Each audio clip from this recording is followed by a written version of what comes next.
মানিকগঞ্জ জেলা যুবলীগের আহ্বায়ক ও পৌরসভার সাবেক panel mayor councillor Abdur Razzak রাজাকে গ্রেফতার করেছে পুলিশ। বুধবার রাত 11টার দিকে ধানমন্ডি এলাকায় অভিযান চালিয়ে রাজাকে গ্রেফতার করা হয়। রাজাকে পুলিশ প্রোটেকশনে আদালতে প্রেরণ করার সময় আদালত চত্বরে বিক্ষোভ করে বৈষম্য বিরোধী ছাত্র আন্দোলনে আহত ছাত্র জনতা। সেই সাথে কারাগারে নেয়ার সময় 1 ঘন্টা প্রিজন ভ্যান আটকে দেয়া হয় তার।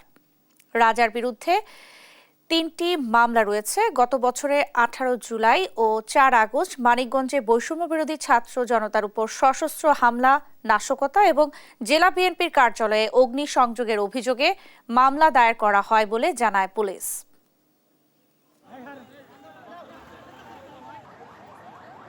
সুস্থভাবে অপিনে ফায়ার করছে সেই লোক অপিনে ডান্ডি বেরি পড়াছানো এখানে আনা হইলো জামাইয়া ধরে।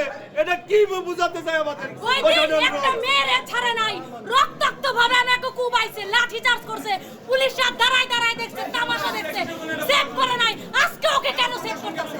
আজকে কেন করছে? ওই দিন কোনো ব্যবস্থা ছিল না। ওই দিন পুলিশ দাঁড়ায় দাঁড়ায় তামাশা দেখছে যখন আমার উপরে টর্চার করা হয়, কিচ্ছু বলে নাই। আজকে কেন ওকে সেভ দিয়ে আনছে? ওকে বের করেন।